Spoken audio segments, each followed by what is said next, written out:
निधाय ऋषिश्रेष्ठं विधाय गुरुवन्दनं बालानां सुखबोधाय क्रियते तर्कसङ्ग्रहः श्रीगणेशं नमस्कृत्य पार्वती शङ्करं परं मया चन्द्रसिंहेन क्रियते पदकृत्यकं यस्मादिदमहं मन्ये बालानाम् उपकारकं तस्मादिदकरं वाक्यं वक्तव्यं विदुषा सदा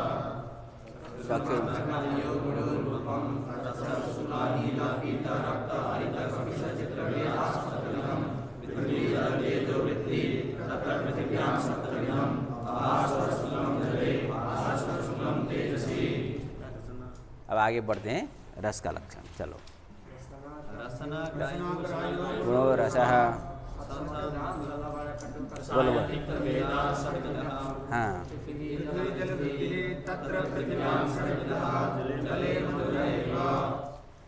तो रसनाग्राह्य गुणो रसः, रसनेन्द्रिय से ग्राह्य जो गुण है उसको रस कहते हैं, है ना। उसका अर्थ हुआ रसनेन्द्रिय जन्य प्रत्यक्ष का विषय, ग्राह्य मतलब जन्य प्रत्यक्ष का विषय। रसनेन्द्रिय से उत्पन्न होने वाला जो प्रत्यक्ष है, तो रसनेन्द्रिय से उत्पन्न होने वाला प्रत्यक्ष कौन हुआ?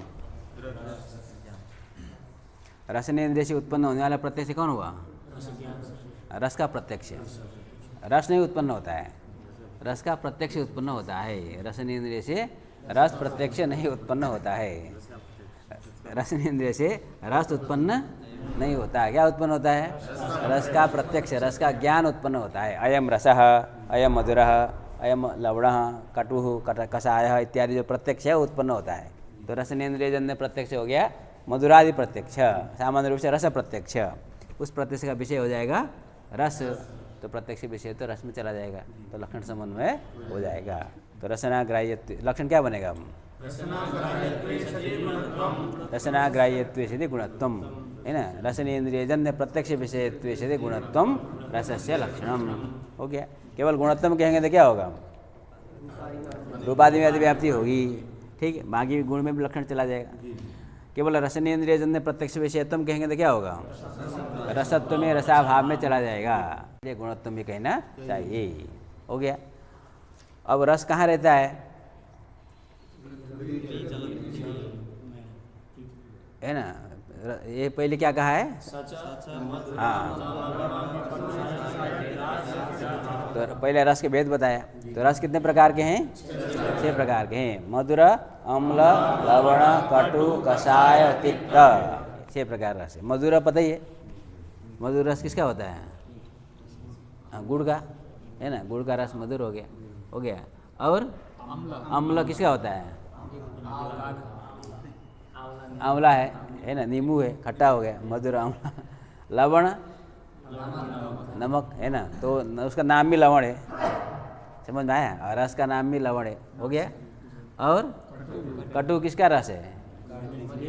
हाँ, यहीं पर थोड़ा संदेह हो जाता है कुछ लोगों को, है ना। कटु माने जो है वो मिर्च का है, कटु, उसका नाम ही कटु बीरा है ना। कटु बीरा मतलब मिर्च, तो मिर्च का जो रस है वो कटु है, ठीक, कटु। वो और कषाय किसका रस है?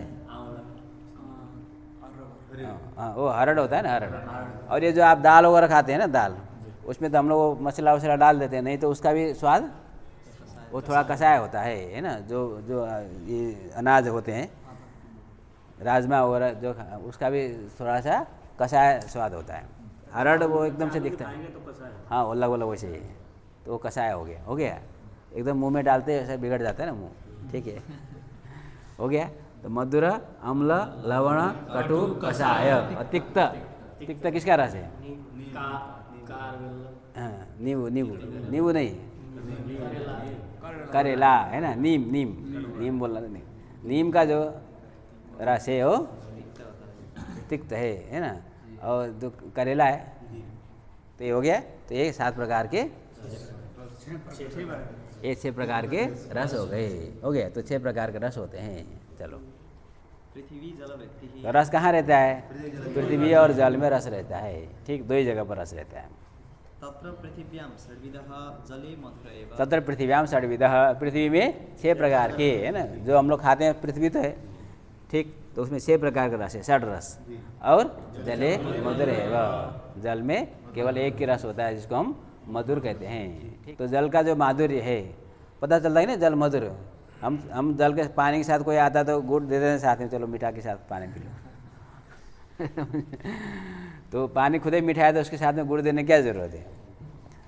तो माधुर्य में भेद है ना, मधुरता है होने का मतलब सभी माधुर्य एक ही ऐसी बात नहीं है। इसलिए ना दुकान में इतनी वैरायटी की मिठाई होती है, नहीं तो एक ही सभी माधुर्य है, तो सभी मधुरता एक ही हो तो अलग अलग क्या ज़रूरत है? गुड़ खा लो बस हो गया। अलग अलग चीज़ क्यों चाहिए? रसमलाई क्यों चाहिए? राजभोग क्यों चाहिए? है ना महाराज, बनारस में कितने मिठाई हैं। समझ में आई बात? इसलिए माधुर्य सब, माधुर्य में भी भेद होता है। वो सामान्य रूप से कहा 6 प्रकार, रस तो कई प्रकार के हैं। समझ में आया? तो जल का भी एक प्रकार का माधुर्य है। और जब खूब प्यास लगा हो है ना, तो ठंडा पानी पीने को मिले तब पता चलता है कि रस कितना, जल कितना मधुर होता है। ठीक। रसनेति रसत्वादि वारणाय गुण इति। समझ आया? लक्षण पहले बना लो, फिर उसके बाद पदकृत्य समझ लो। तो रसनेन्द्रिय जन्य प्रत्यक्ष विषय यदि गुण कम, लक्षण बना दिया हमने। तो लक्षण कहाँ चला गया? रूपादि में चला गया। कब? गुणत्म केवल कहेंगे तो रूपादि में चला जाएगा। इसलिए क्या कहना चाहिए? रसनेन्द्रिय जन्य प्रत्यक्ष विषयत्म रसनाग्राह्यत्म कहना चाहिए। केवल रसनाग्राह्यत्म कहेंगे तो क्या होगा? रसत्व आदि में चला जाएगा। इसलिए गुणपद देना चाहिए। ठीक। रसत्वादि वारणाय गुण इति, रूपादौ अतिव्याप्ति वारणाय रसनेति। हाँ, स्पष्ट है, इसमें कुछ करना नहीं है। ठीक। तत्रेति पृथ्वी जलयोः इत्यर्थः। हाँ, पृथ्वी और जल के मध्य में, तत्र पृथिव्याम शब्द विधम लिखा है ना, तो तत्र मैंने कुत्र द्वयोर मध्य, पृथ्वी जलयोर मध्य। ठीक। षड्विध इति अत्र रस इत्यनुवर्तते। तत्र पृथ्व्याम षड्विधः, तो पृथ्वी में 6 प्रकार का क्या रसः, तो ऊपर से ले आना चाहिए। ठीक। घ्राणग्राह्यो गुणो गन्धः। अब देखो यहाँ पर एक चीज ध्यान रखो, रूप के लक्षण और रस के लक्षण में क्या अंतर समझ में आया? उसमें मात्र पद था, यहाँ पर मात्र पद नहीं है। ऐसा क्यों? यहाँ पर भी तो कहना चाहिए ना, रसना मात्र ग्राह्यो गुणो रस, अन्य इंद्रिय से ग्राह्य नहीं है। रस ऐसा गुण है जिसका प्रत्यक्ष, वो तो ठीक है, वो एक ठीक है, उससे काम चलेगा नहीं। रूप भी ऐसा है, केवल चक्षु से गृहीत होता है। ठीक है, लेकिन रसनेन्द्रिय ऐसा इंद्रिय है जो रस का प्रत्यक्ष करता है, अन्य गुण का प्रत्यक्ष नहीं करता। चक्षुरेंद्रिय का क्षेत्र व्यापक है ना, चक्षुरेंद्रिय कई गुण का ज्ञान करता है, रूप का करेगा, फिर वो संख्या परिमाण आदि का भी प्रत्यक्ष करता है। समझ में आया? तो इसका अर्थ क्या हुआ कि घ्राण से केवल गंध का प्रत्यक्ष होता है, रसना से केवल रस का प्रत्यक्ष होता है गुण में, है ना, जाति का तो प्रत्यक्ष होता है, और श्रवण श्रोत्र से केवल शब्द गुण का प्रत्यक्ष होता है। मन से भी कुछ कई गुण का प्रत्यक्ष होता है, किंतु मन से गृहीत होने वाले गुण केवल मन से ही गृहीत होते हैं, वो आत्मा में रहने वाले गुण है। समझ में आया? तो चक्षु से रूप का प्रत्यक्ष होता है, अन्य संख्या परिमाण आदि का भी प्रत्यक्ष होता है, और त्वगिंद्रिय से स्पर्श का प्रत्यक्ष होता है, और अन्य संख्या परिमाण आदि का भी प्रत्यक्ष होता है। इसलिए जब हम स्पर्श का लक्षण बनाएंगे, जहाँ त्वगिंद्रिय का प्रवेश होता है, वहाँ पर भी मात्र पद देना चाहिए। त्वगिंद्रिय मात्र ग्राह्यो गुणो स्पर्श, और रूप के लक्षण में भी मात्र पद देना चाहिए, चक्षुर मात्र ग्राह्यो गुणो रूपम। बाकी जहाँ घ्राण का प्रवेश है, जहाँ का रसना का प्रवेश है, जहाँ पर श्रोत्र का प्रवेश है, वहाँ पर मात्र पद देने की आवश्यकता नहीं होगी। समझ में आया? हाँ। घ्राणग्राह्यो गुणो गन्धः। हाँ, स च द्विविधः। यहाँ भी वो घ्राण ग्राह्य गुणो गंध, घ्राण मात्र ग्राह्य कहने की जरूरत, तो लक्षण क्या बनेगा? घ्राणेन्द्रिय जन्य प्रत्यक्ष विषयत्वे सदि गुणत्वम, घ्राणेन्द्रिय जन्य प्रत्यक्ष विषयत्वे सदि गुणत्वम, गंध से लक्षणम। तो गंध जो गुण है और घ्राणेन्द्रिय जन्य प्रत्यक्ष का विषय है, तो लक्षण समन्वय हो जाएगा। ठीक। पदकृत्य कर ही लोगे अब इसमें वैसे ही। ठीक। स च द्विविधः। हाँ। सुरभिरसुरभिश्च। 2 प्रकार के गंध है, सुरभि और असुरभि, सुगंध और दुर्गंध। ठीक। पृथ्वी मात्र वृत्तिः। गंध केवल पृथ्वी में है, अन्यत्र, इसलिए लक्षण बन जाता है पृथ्वी का। पृथ्वी का असाधारण धर्म हो गया ना, इसलिए वो पृथ्वी का लक्षण हो गया। गंधवत्तम पृथिव्याः लक्षणम। ठीक। घ्राणग्राह्य इति गन्धत्वादौ अतिव्याप्ति वारणाय गुण इति। स्पष्ट है, बताने की जरूरत नहीं है। रूपादौ अतिव्याप्ति वारणाय घ्राणग्राह्य इति। ये भी मालूम है। ठीक। पृथिवी इति पृथिवी संबंध सत्वे गंध प्रतीति सत्वम, पृथिवी संबंधाभावे गंध प्रतीत्यभावः इति अन्वय व्यतिरेकाभ्याम पृथ्वी गंधस्यैव जले प्रतीतिर्बोध्या। इसको कहते हैं अन्वय व्यतिरेक। तत्सत्वे तत्सत्वम अन्वयः, तदभावे तदभावः व्यतिरेकः, है ना। जब हम कार्यकारण भाव का विचार करते हैं तो वहाँ पर अन्वय व्यतिरेक देखते हैं। कौन कारण है, कौन कारण नहीं है। तो दंड सत्वे घट सत्वम, दंड के रहने पर घट बनता है, और दंडाभावे घटाभाव, तत्सत्वे तत्सत्वम अन्वय, तत्सत्वे तत्सत्वम अन्वय, तदभावे तदभाव व्यतिरेक, अन्वय और व्यतिरेक, ये सब जगह बहुत जगह काम आने वाली चीज़ है। तत्सत्वे तत्सत्वम अन्वय, तदभावे तदभाव व्यतिरेक, है ना। उसके होने पर उसका होना, उसके न होने पर उसका न होना, उसके होने पर उसका होना, उसके न होने पर उसका न होना। ठीक, तत्सत्वे तत्सत्वम अन्वय, तदभावे तदभाव व्यतिरेक। समझ में आई बात। तो दंड सत्वे घट सत्वम, दंडाभावे घटाभाव, इससे क्या सिद्ध होता है कि दंड में घट की कारणता है। समझ में आया। और रासव में घट की कारणता क्योंकि रासव के रहने पर घट हो ऐसा जरूरी नहीं है। जहाँ पर रासव होता है, रासव कहाँ होता है, धोबी के घर में होता है। धोबी को चाहिए ना, उसको कपड़ा धोना होता है, तो वहाँ पर तो घड़ा नहीं होता। और जहाँ पर रासव होता है वहाँ घड़ा नहीं बन रहा है, और जहाँ रासव नहीं है ना, कुमाल के घर में, कुलाल के घर में, वहाँ पर भी घड़ा बन रहा है, इसलिए वहाँ पर अन्वय व्यतिरेक नहीं बनता। इसलिए रासव घट का प्रतिकारण नहीं होता। ठीक, तो यहाँ पर भी हमको एक प्रश्न करना है कि आपने क्या कहा कि पृथ्व्याम एवं गंध कहा, गंध केवल पृथ्वी में रहता है कहा, किंतु जल में भी गंध की प्रतीति होती है और वायु में भी गंध की प्रतीति होती है। हमने पहले पृथ्वी के लक्षण में चर्चा की थी, समझ में आया।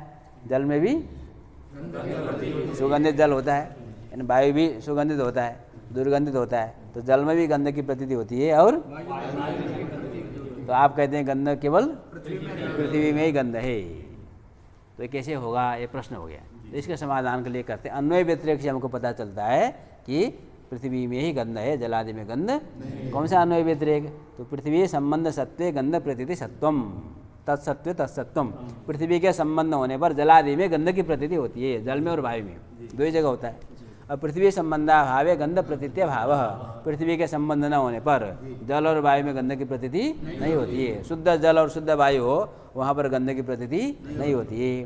तो पृथ्वी संबंध सत्वे गंध प्रतीति सत्वम, पृथ्वी संबंधाभावे गंध प्रतीत्य भाव, अन्वय और व्यतिरेक, तत्सत्वे तत्सत्वम तदभावे तदभाव।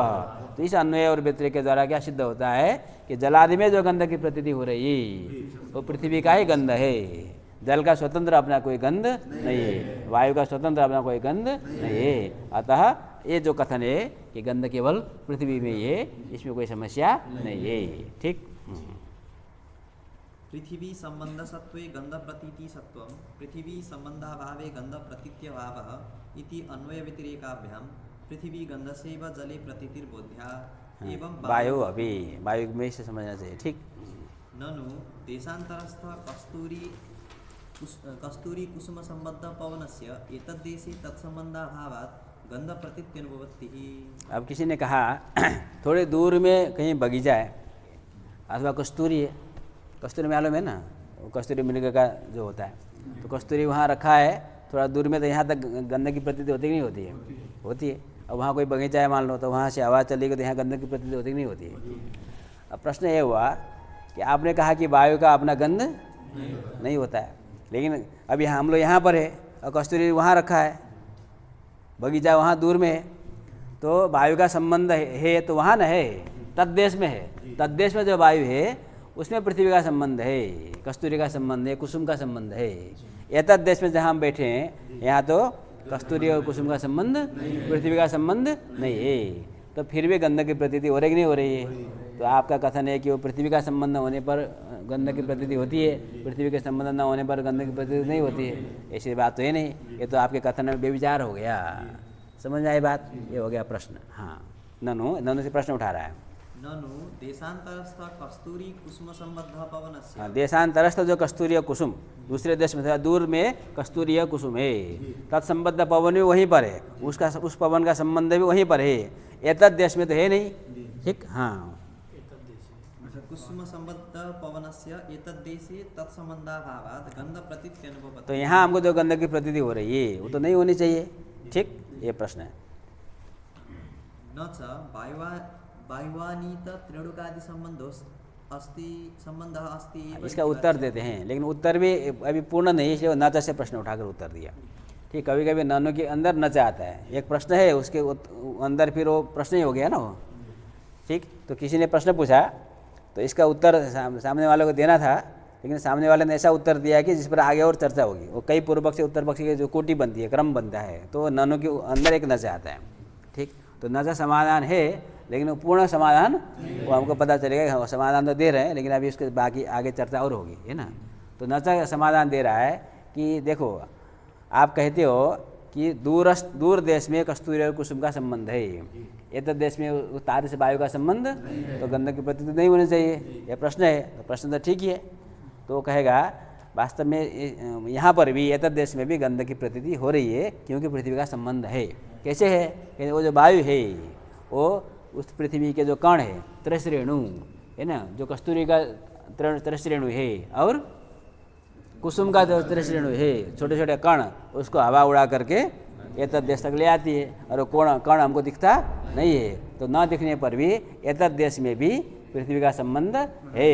तो पृथ्वी के संबंध होने के कारण यहाँ पर गंधक की प्रतीति ऐसा ही होता है ना। हवा उधर चले जाएगा तो इधर गंधक की प्रतीति होगी नहीं, हवा इधर आ रही है तब जाकर हमको वहाँ गंधक की प्रतीति होती है। तो हवा अपने साथ क्या करती है, वो पराग के जो कण है ना, तो कस्तूरी के जो कण है, त्रिणु छोटे छोटे कण जो कि दिखते, तो उनको उड़ा कर लाता है, इसलिए हमको गंधक की प्रतीति होती है। तो यहाँ पर भी पृथ्वी का संबंध है, अतएव गंधक की प्रतीति हो रही है।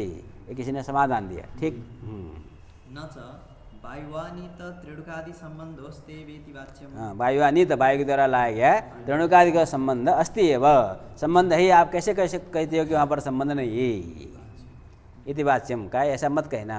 इति वाच्यम न च वाच्यम कस्तूरिया न्यूनतापत्तेः। हाँ, कहेगा यदि आप ऐसा कहोगे आपका उत्तर सही नहीं है।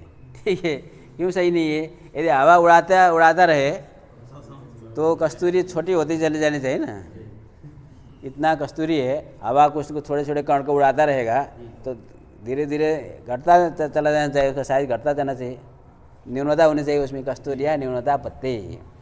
और कुसुमस्य च, और कुसुम का जो वो तो बीच में पराग होता है, उसमें से सुगंध आता है, तो उसमें से पराग निकलता जाएगा तो क्या हो जाएगा, उसमें छिद्र हो जाएगा ना, सच्छिद्रत्वा पत्ते। समझ आया? बढ़िया प्रश्न पूछा ना। तो ऐसा मत कहना, वो पहले बताता है, ऐसा मत बताने का हवा उड़ा कर ला रही है वहाँ से, हवा उड़ा कर लाती नहीं है।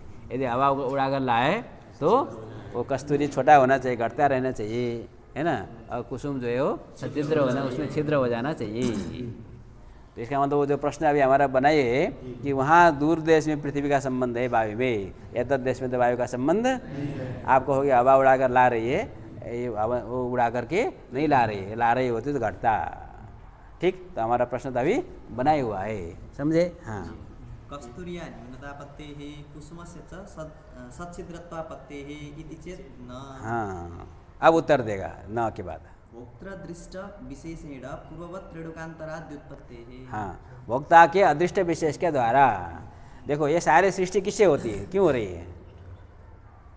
जैसे कोई खेती करता है, किसान बीज लगा देता है, ठीक है, फिर वो बढ़ता है, फिर वो फलता है, पकता है, वो सब किसके कारण होता है? किसान का अदृष्ट तो ही है, तुम्हारा अदृष्ट है। तुम खेती किए हो? नहीं करते हो, मठ में बैठे हो और खाने को मिला कि नहीं मिला चावल, तो कहाँ से आया? वो तुम्हारा अदृष्ट है। तुम्हारा अदृष्ट है। ठीक, यत् कार्य में अदृष्टाधीनम तत्त उपभोगम साक्षात परंपराया वा जनेत्येव। वो मुक्तावली की पंक्ति बाद में हम पढ़ लेंगे, उसका अर्थ समझ लो। तो दुनिया में जो भी कार्य उत्पन्न होता है वो किसी न किसी के अदृष्ट के अधीन होकर के उत्पन्न होता है। भोक्तृ अदृष्ट अधीन है, बिना अदृष्ट के अधीन कोई भी कार्य उत्पन्न संसार में नहीं होता। इसलिए कहते हैं कि देखो कस्तूरी की जो उत्पत्ति हुई है, तो कस्तूरी की जो उत्पत्ति हुई है उसका भोक्ता कई होंगे, उसके जो सुगंध को भोग करने वाले भोक्ता के अधीन होकर के कस्तूरी की उत्पत्ति हुई है। यदि हवा उड़ाकर ख़त्म कर देगा तब जो जिसके अदृष्ट के अधीन उसकी उत्पत्ति हुई है कस्तूरी की, वो तो व्यर्थ हो जाएगा ना। और अदृष्ट व्यर्थ होता नहीं है, वो कार्य को फल को देता ही देता है। आप जो सुबह सुबह कर्म करते हैं उसका फल मिलना ही मिलना है।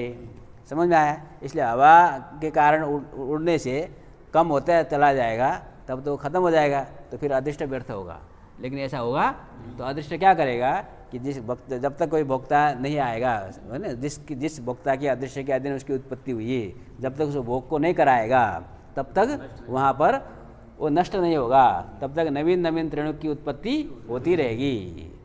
समझ में आया? ऐसा तो नहीं कि वो नित्य हमेशा रहेगा, उसका नाश तो होता ही है ना। तो नाश कब हो जाएगा? जब अदृष्ट खत्म हो जाएगा, सारे जिनके लिए उनकी उत्पत्ति हुई है वो सारे उसका भोग कर लेंगे, तो वो तो नष्ट होना ही होना है उसको। पुष्प भी ज़्यादा दिन तो टिकता नहीं, कल तो नष्ट हो ही जाता है, कल परसों गल करके ख़त्म हो ही जाता है। समझ में आया? लेकिन ऐसा नहीं कि हवा के उड़ा करके 10 मिनट में ख़त्म हो जाए। तो हवा उड़ा करके लाता है त्रिणुक वहाँ से, किंतु नवीन नवीन त्रिणुक की उत्पत्ति होती रहती है वक्ता के अदृष्ट के कारण। तो जहाँ पर अदृष्ट होता है वहाँ नवीन की उत्पत्ति होती है, और जहाँ अदृष्ट वहाँ नवीन की उत्पत्ति। कर्पूर खरीद करके ले आओ, दुकानदार कई दिन से रखा होता है, जैसा कि तैसा पड़ा रहता है, आप खरीद कर ला कर रख दो, थोड़ी देर में गायब, है ना। क्यों गायब हुआ? क्योंकि वो अदृष्ट भोक्ता तुम थे, तुमको भोग हो गया तो नष्ट हो गया और नया नया उत्पन्न नहीं हुआ।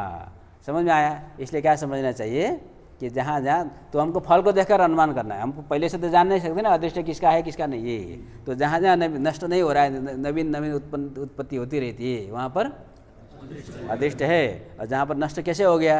का अदृष्ट खत्म हो गया। तो यहाँ पर इतना अर्थ है कि वायु जो क्या करता है,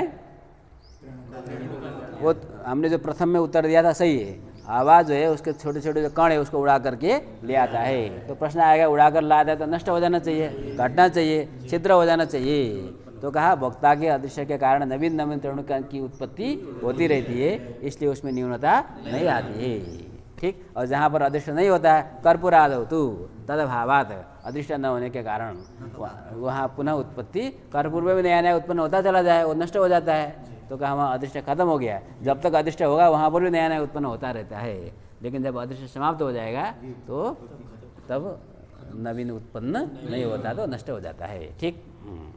भोक्तृदृष्ट विशेषेण पूर्ववत् त्रिणुकान्तराद्युत्पत्तेः कर्पूरादौ तु तदभावान् न तथात्वमिति। ठीक। अदृष्टाभावात् तो पता कैसे चलेगा अदृष्ट है कि नहीं? वो फल को देख करके हम लोग अदृष्ट को, इसलिए उसका नाम ही अदृष्ट है, जिसको हम इंद्रिय के द्वारा नहीं देख सकते। ठीक।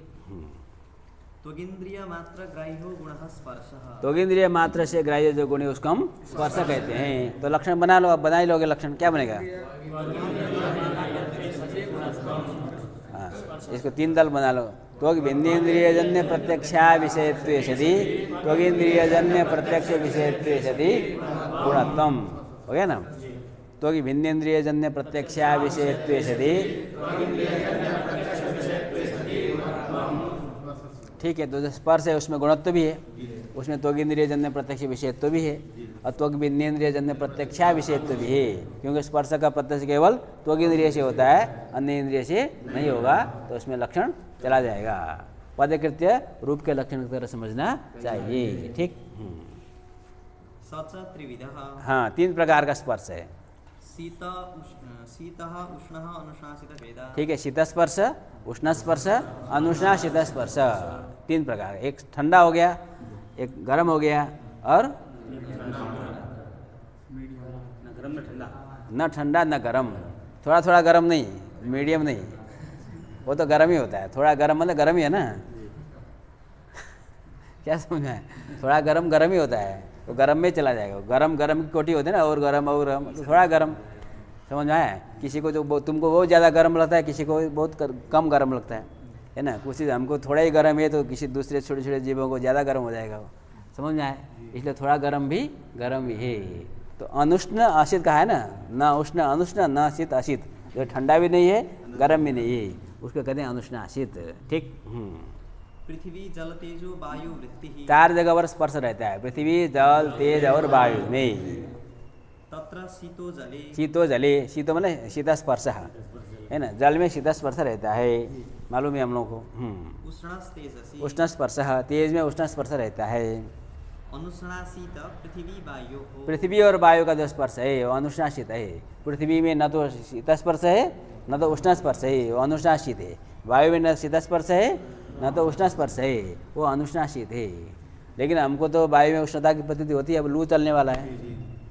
समझ में आया? तो उष्ण स्पर्श की प्रतीति वायु में तो हो रही है, तो कैसे हो रही है?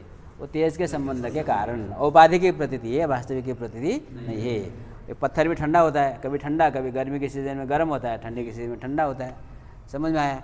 तो जल के संबंध के कारण उसमें शीतलता की प्रतीति होती है। वो पत्थर में अपना कोई मतलब शीतल स्पर्श नहीं है, वो तो अनुष्णा शीतल स्पर्श है। ठीक। स्पर्शत्वादौ अतिव्याप्ति वारणाय गुण इति। स्पर्शत्व में अतिव्याप्ति होगी, गुणपद नहीं देंगे, है ना, केवल क्या कहेंगे? नहीं, हाँ, गुणपद नहीं देंगे तो क्या लक्षण बनेगा? त्वगिंद्रिय मात्र ग्राह्यत्वम, छोटा कहोगे, त्वगिंद्रिय मात्र ग्राह्यत्वम कहेंगे तो स्पर्शत्व में चला जाएगा, स्पर्शाभाव में चला जाएगा, इसके लिए गुणत्वम कहना चाहिए। ठीक।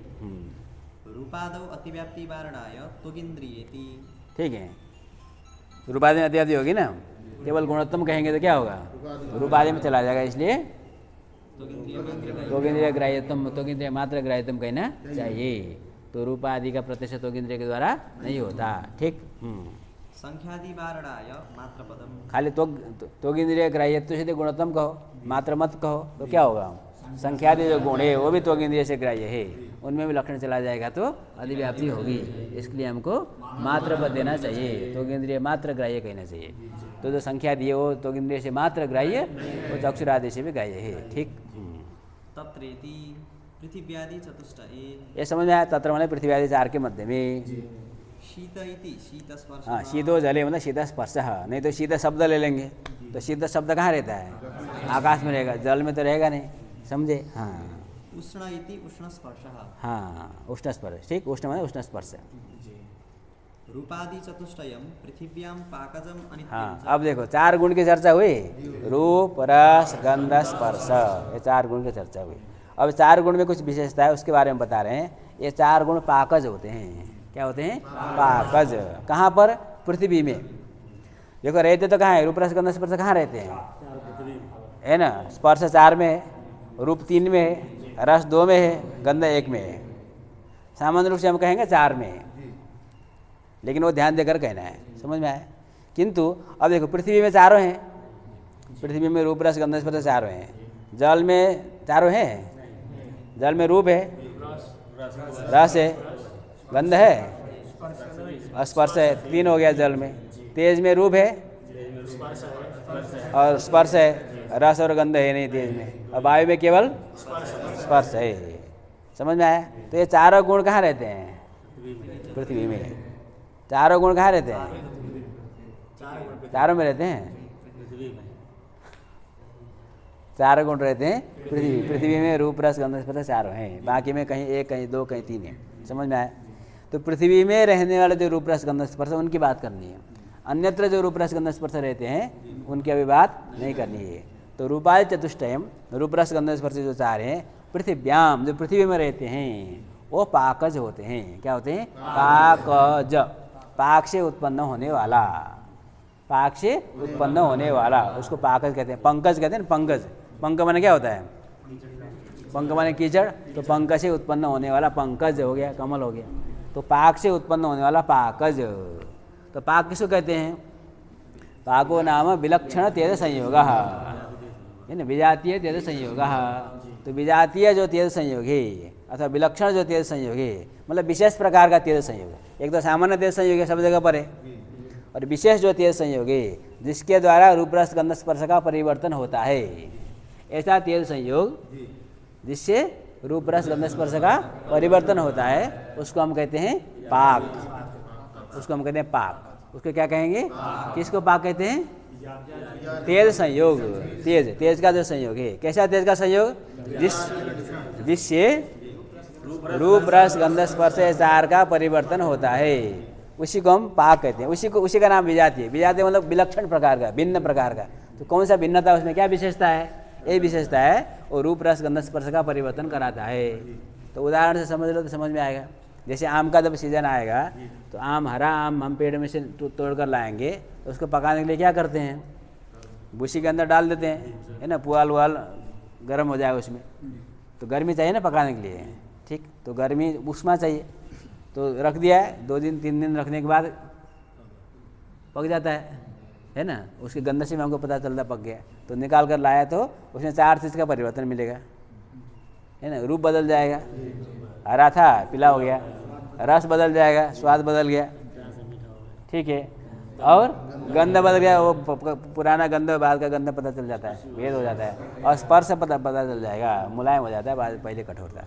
4 चीज़ परिवर्तन होगा ना, कि 4 रखा था 8 हो जाएगा। संख्या का परिवर्तन तो नहीं होता, समझ आया। तो रूप रस गंध स्पर्श, ये 4 चीज़ का परिवर्तन हो गया। हम लोग कुछ भी चीज़ पकाते हैं ना, उसी से पाक से पकाना बन गया।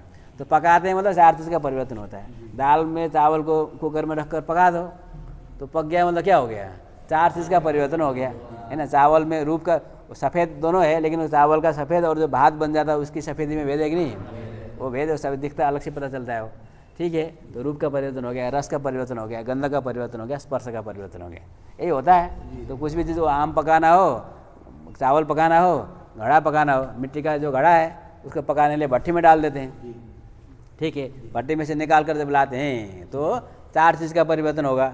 वो जो काली मिट्टी थी, काला घड़ा था, लाल हो जाएगा, ठीक है, रूप का परिवर्तन हो गया। रस का परिवर्तन, वो मिट्टी चक्कर देख लो पता चलेगा। रस का परिवर्तन हो जाएगा। गंध का परिवर्तन होता है ना, वो जो है ना मिट्टी का गंध होता है, और पकी हुई मिट्टी का दूसरा गंध होता है, ठीक। और स्पर्श का परिवर्तन हो गया, 4 चीज़ का परिवर्तन होता है। उसी को हम कहते हैं पकाना, पक गया। तो पक गया मतलब 4 चीज़ का परिवर्तन हो गया। तो पाक तो पकाया किसने, वो तेल संयोग ने, है ना। अब कहीं कहीं अब आम को पकाने के लिए भट्टी में डाल दोगे हो गया, ख़त्म हो जाएगा। अब घड़े को ले जा करके पुआल के अंदर रखो, चलो पकेगा, वैसे होगा नहीं, समझ आए। तो अपने अपनी योग्यता क्षमता के हिसाब से अपना अपना विशेष प्रकार का तेज का संयोग उनको चाहिए, उष्मा चाहिए, गर्मी चाहिए। तो पाक माने हो गया तेज संयोग, जिसके द्वारा ये 4 चीज़ का परिवर्तन हो रहा है, रूप रस गंध स्पर्श का, ठीक। तो हो गया पाक। तो पाक से क्या उत्पन्न हुआ, पाक से उत्पन्न क्या हुआ, रूप रस गंध स्पर्श उत्पन्न हुआ, उसका परिवर्तन हुआ। परिवर्तन होने का अर्थ क्या है, जैसे घड़ा था, घड़े को पकाया हमने, तो अब बाद में 4 चीज़ का परिवर्तन हो गया। परिवर्तन हो गया मतलब पुराना जो रूप रस गंध स्पर्श था घड़े में, आम में, वो नष्ट हो गया, नया रूप रस गंध स्पर्श उत्पन्न हो गया, तो हम उसको कहेंगे परिवर्तित हो गया। समझ में आया। तो जो परिवर्तित जो रूप रस गंध स्पर्श है, देखो जो घड़ा था पहले कैसा था, काला था, कच्चा घड़ा काला था। उसमें जो श्याम रूप था, वो श्याम रूप की उत्पत्ति किससे हुई थी,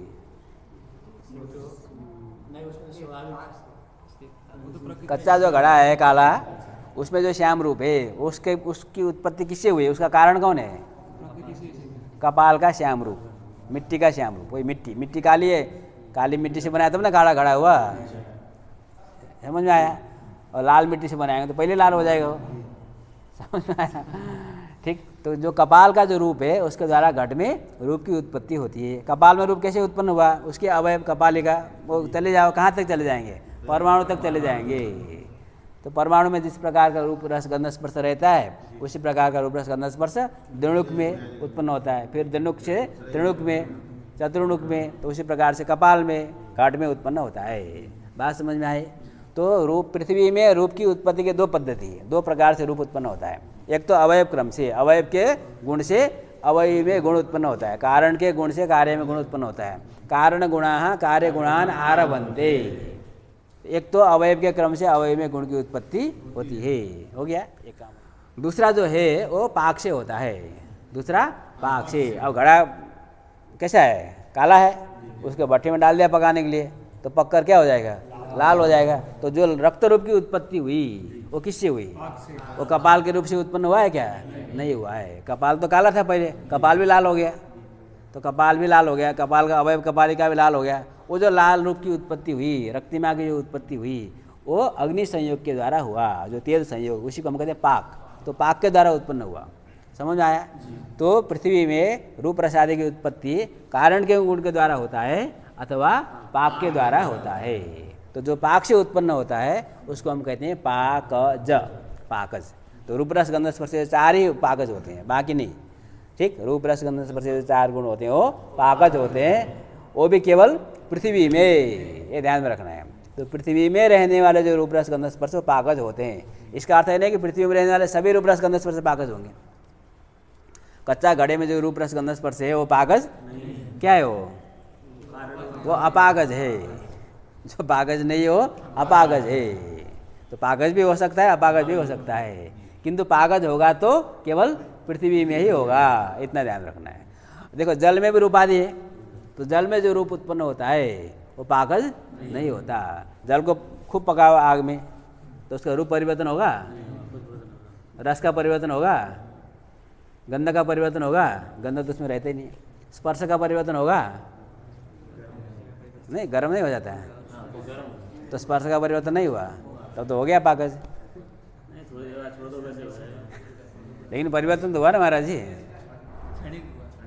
पूछो अरे क्षणिक के सही हो, सब तो क्षणिक है दुनिया में, हम ही लोग क्षणिक हैं।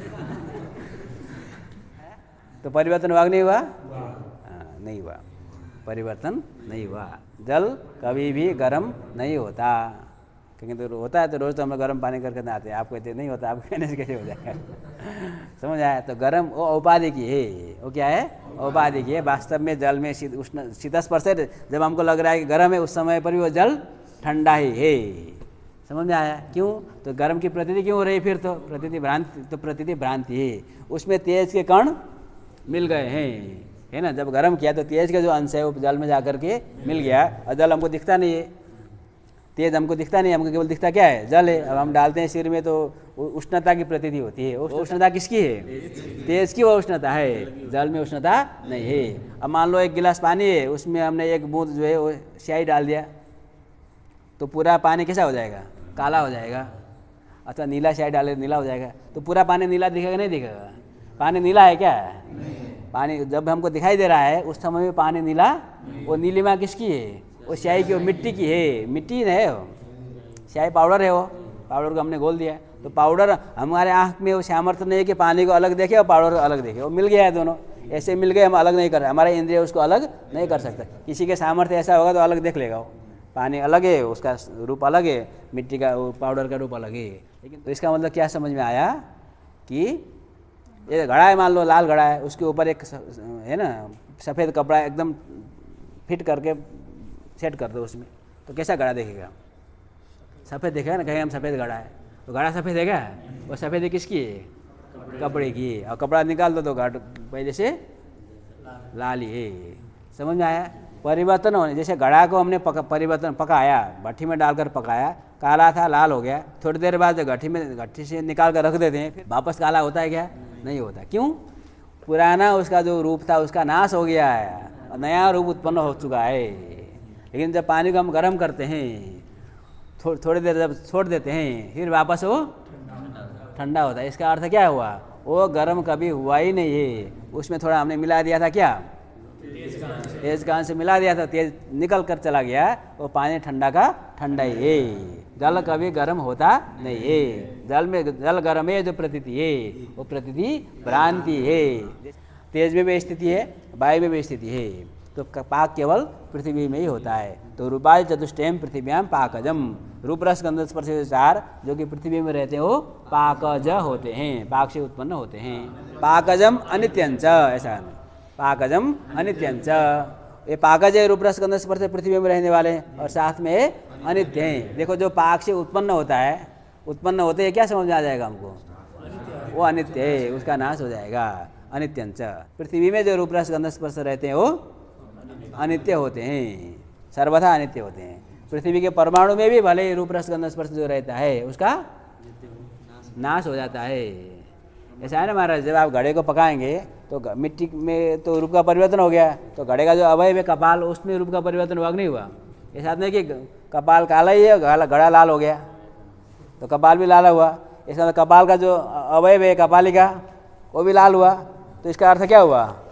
उसका जो परमाणु है वो भी लाल हुआ। तो परमाणु भी पहले काला था, परमाणु भी लाल हो गया है। इसका अर्थ क्या हुआ कि परमाणु में भी पाक हुआ, तो परमाणु में भी पूर्व श्याम रूप का नाश हुआ, नवीन रक्त रूप की उत्पत्ति हुई। इसका अर्थ हुआ परमाणु भले ही नित्य है, किंतु परमाणु में रहने वाला जो रूप रस गंध स्पर्श है वो नित्य नहीं है, पृथ्वी में केवल, किंतु जल में ऐसी बात नहीं है। अन्यत्र मतलब जल तेज और वायु में जो रूपादि रहते हैं, रूपाय चतुष्टय, वो अपाकज होते हैं, वो पाकज नहीं होते, वो उत्पन्न होते हैं तो अवयव क्रम से उत्पन्न होते हैं। और नित्यम अनित्यंच, वो दो प्रकार के होंगे जल आदि में रहने वाला है, कहीं पर नित्य होगा कहीं पर अनित्य होगा। कैसे पता चलेगा कौन नित्य है कौन अनित्य है? तो नित्यगतम नित्यम, अनित्यगतम अनित्यम। नित्य में रहने वाला नित्य, अनित्य में रहने वाला अनित्य। इसका अर्थ क्या हुआ?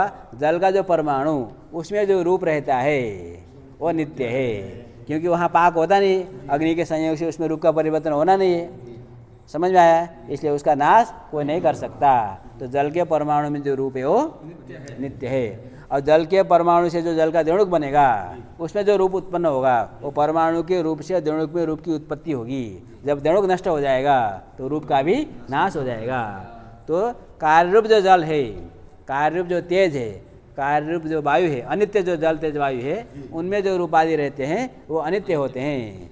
और नित्य जो जल तेज और वायु है परमाणु, उनमें जो रूप आदि रहते हैं वो नित्य होते हैं। नित्यगतम नित्यम, अनित्यगतम अनित्यम। नित्य में रहने वाला नित्य, अनित्य में रहने वाला अनित्य। समझ में आया? हाँ, ये हो गया पाक की चर्चा। ओम पूर्णमदः पूर्णमिदं पूर्णात् पूर्णमुदच्यते पूर्णस्य पूर्णमादाय पूर्णमेवावशिष्यते। ओम शांति शांति शांति।